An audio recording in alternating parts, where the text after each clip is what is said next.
আসসালামু আলাইকুম সবাইকে ওয়েটিং নিউজ ইউটিউব চ্যানেলটির পক্ষ থেকে স্বাগতম। আশা করছি আপনারা সবাই খুব ভালো আছেন। সুখবর যারা যারা 18তম ভাইবা পরীক্ষা দিয়ে অনুত্তীর্ণ হয়েছেন তাদের জন্য সুখবর, কারণ তারা কিন্তু অনেক কষ্ট করে এমসিকিউ লিখিত পরীক্ষায় উত্তীর্ণ হয়ে মৌখিক পরীক্ষা থেকে বাদ পড়েছেন। এটা কিন্তু আসলে কোনোভাবে মানা যায় না, কারণ মৌখিক পরীক্ষা তো শুধু যেই নম্বর সেই নম্বর তো যে কোনো প্রার্থী পাওয়ার কথা, এবং এখানে কিন্তু ফেল করানোর কোনো সুযোগ নেই। তাই বলবো যে আজকের ভিডিওটি অনেক গুরুত্বপূর্ণ, নাটনি সম্পূর্ণ দেখবেন।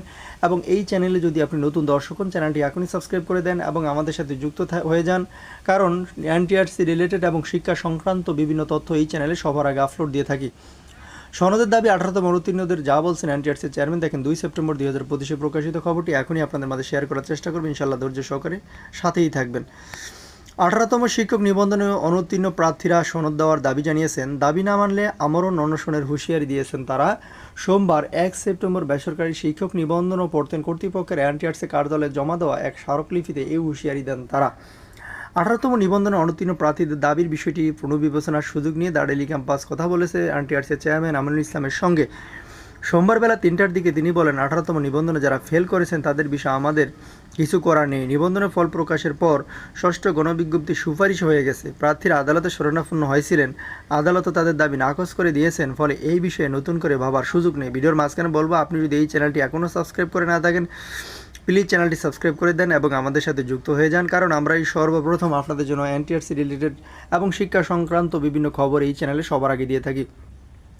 এনটিআরসি চেয়ারম্যান বরাবর জমা দেওয়া স্মারকলিপিতে তারা বলেন, আমরা 18তম শিক্ষক নিবন্ধন পরীক্ষার প্রিলিমিনারি ও লিখিত পরীক্ষায় সফলভাবে উত্তীর্ণ হয়েছি, কিন্তু মৌখিক পরীক্ষার ফলাফলে আমাদের চরম বৈষম্য স্বেচ্ছাচারিতার শিকার হয়েছি। প্রকাশিত চূড়ান্ত ফলাফলে চরম অনিয়ম ও অব্যবস্থাপনার কারণে আমাদের মতো হাজার হাজার যোগ্য প্রার্থী ন্যায় বিচার থেকে বঞ্চিত হয়েছেন।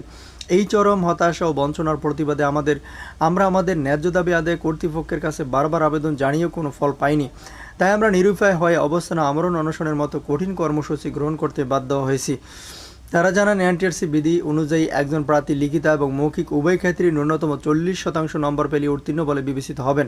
22 অক্টোবর 2015 গেজেট এই নিয়ম সুস্পষ্টভাবে উল্লেখ থাকলেও আমাদের ক্ষেত্রে তা মানা হয়নি। একজন লিখিত পরীক্ষায় উত্তীর্ণ প্রার্থীর একাডেমিক স্কোর 12 নম্বরের মধ্যে কমপক্ষে 11 বা 12 থাকে, যা 40%-এর বেশি। এমত অবস্থায় লিখিত পরীক্ষা উত্তীর্ণ এবং নীতিমালার শর্ত পূরণকারী যোগ্য প্রার্থীরা যখন মৌখিক পরীক্ষা বাদ পড়েন, তখন এটি নিয়োগ প্রক্রিয়ার স্বচ্ছতা নিয়ে গুরুতর প্রশ্ন তোলে।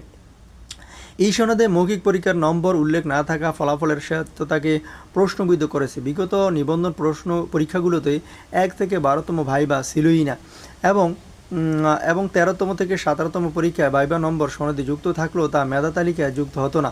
অথচ 18তম এই সনদে ভাইবার নম্বরই যুক্ত করা হয়নি। এছাড়াও এই বিষয়ের ভিন্ন ভিন্ন বোর্ডে ফলাফলের মধ্যে চরম বৈষম্য দেখা গেছে।